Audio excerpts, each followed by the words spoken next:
Good morning, brothers and sisters. Grace and peace to you all. All praises and honor to the Most High and our Lord Jesus Christ. Thank you for giving us another day to serve you and to give you glory. Today I want to go over Exodus 20:12 from the scriptures, from the word of the Most High. It says, honor your father and mother, that your days may be long in the land that the Lord your God has given you.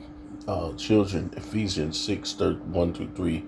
It says, children, obey your parents in the Lord, for that is right. Honor your father and mother is the first commandment with a promise that will make go well with you and that you may live long in the land. So let's go see what that means real quick.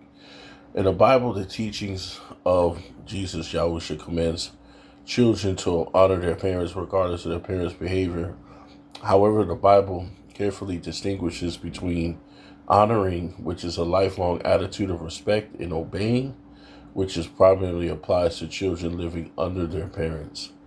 In the biblical context of honor and versus obey, the fifth commandment, honor your father and your mother, Exodus 20:12, is repeated in the New Testament and is the first commandment with a promise, Ephesians 6:2.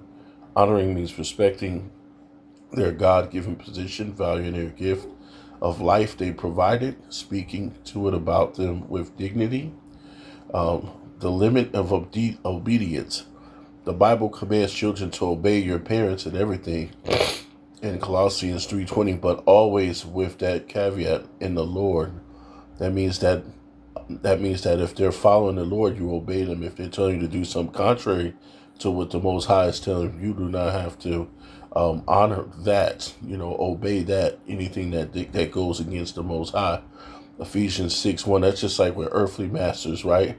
And you respect and honor them, but if somebody tells you to do something that goes against the Most High, that's going to transgress against the Most High, obviously you're not going to follow that. And the parent commands you to sin, act against God's laws, or engages in severe abuse, you are not required to obey, right?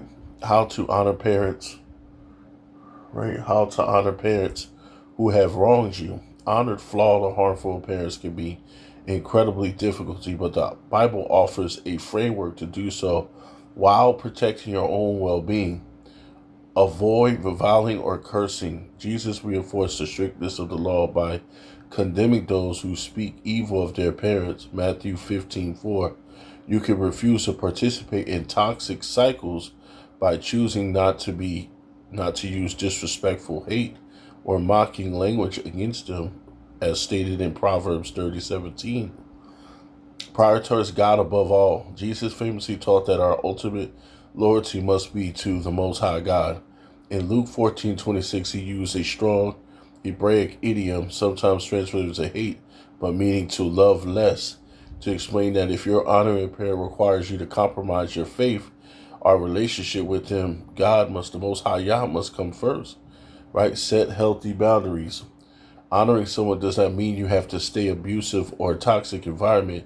You can safely distance yourself from dangerous people while maintaining an attitude of basic human dignity, avoiding the trap of bitterness.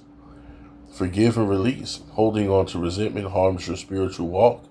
The Bible standard of forgiveness allows you to release the debt of how they wronged you to the Most High, preventing their past mistakes from dictating your present peace. And what honor looks like. Consider the ultimate example. If a parent is unable to care for themselves in an old age, adult children are biblically encouraged to provide for and support them. And parental responsibility, the Bible places equal burden on parents. Ephesians 6:4 and Colossians 3:20 explicitly warn parents not to provoke your children to anger or discourage them. So this sums up everything under the commandments and the law, right? With Jesus Christ continually exemplified through his whole time being alive. We gotta love one another as Christ has loved us. We gotta be humble as a child. We gotta seek his kingdom, right? And we can't allow our attitudes and our feelings of what people done. That's why the love is the greatest commandment, because without the love of the Most High, without love of Christ, we can't do anything in this walk. We can't walk in obedience. we can't do right by people. We can't even do right by ourselves, right? We can't even because if we let our pride and our anger, our bitterness and our emotions take over, now we know that they're there, but when you walk in the love, when you're living by the Spirit, when you're living according to the Word, then everything flows the way it's supposed to be. You're in alignment. You're not all over the place. You're not unstable. When you're unstable, you're dangerous, right? And that could lead to more toxic issues with your family if you have that mindset and that heart. That's why you got to have a circumcised heart, and that's being born again through the scriptures, being born again through Christ, right? When you're born again through Christ and you're abiding in his word daily and you're letting the Spirit guide you and lead you, then you become to transform and you could be more like Christ. You have more compassion, more empathy, right? You don't walk in bitterness, and regardless of what people do, you could be unshakable in that, right? And it's only through the power of the Most High, through Christ, that does that for you. So, brothers and sisters, we got to honor our parents every day. And parents, you must respect your children as well. If you say that you love the Most High and you hate your child and you disrespect, you hurt your child, then you're not walking in alignment. The love of God is not in you. And that's the same thing with children. If you say you love Jesus and you love God and you love people, but you can't love your parents, then you're not following the law of God. You're not following the law of Christ. And the law of Christ is love, right? So think about these things. Humble yourselves and look at yourself in the mirror. Seek the Most High. Ask him to change your heart. Ask him to circumcise your heart. Ask him to give you new life, right? So you don't have to walk in bitterness, because it's a shame to lose a family member over your own flesh. If something was to happen and they may not be, because tomorrow's never promised, right? So if you lose them, then what do you have left? You don't have nothing, and you never reconcile with that person.